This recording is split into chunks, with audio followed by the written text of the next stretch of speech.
9, versículo 19 em diante. Verifica na sua Bíblia. Diz assim, olha: porque sendo livre de todos, diz o apóstolo Paulo, fiz-me escravo de todos, a fim de ganhar o maior número possível. Ou seja, o apóstolo Paulo diz que tinha uma estratégia ao pregar o evangelho. Ele se fazia de alguma coisa para aproximar-se daquelas pessoas com o fim de conquistá-las. Ou seja, ele não trazia logo, imediatamente, a palavra do modo como ele queria trazer, porém, ele se aproximava das pessoas sem, como posso dizer, sem impor inicialmente a mudança que possivelmente elas teriam resistência, mas logo ele trazendo a palavra, as pessoas compreenderiam o que ele queria dizer, e compreendendo, então, o caminho estaria aberto. Versículo 20 diz assim, olha: procedi para com os judeus como judeu.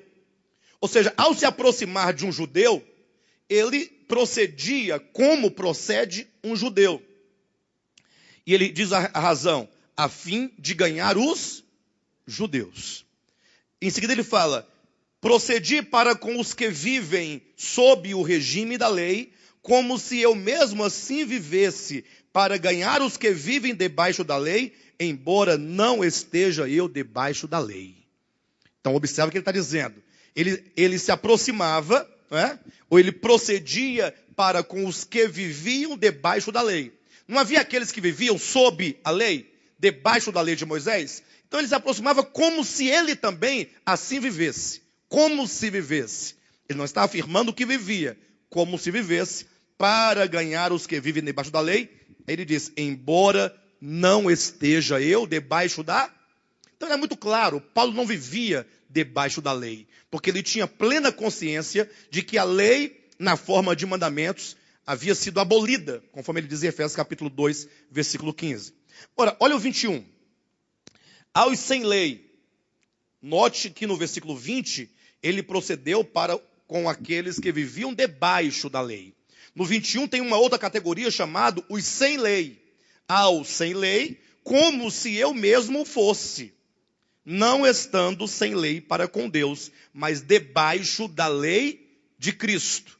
Aí basta que você compare o versículo 20 com o 21, para você perceber que Paulo, ele pronuncia a seu próprio respeito duas verdades que, embora diferentes, não são contraditórias.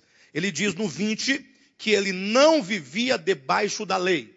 No 21 ele diz que ele estava debaixo da lei de Cristo. Então, chegamos à conclusão de que uma coisa é a lei de Cristo, outra coisa é a lei de Moisés. Outra coisa é a lei da antiga aliança. Outra coisa é a lei do Antigo Testamento.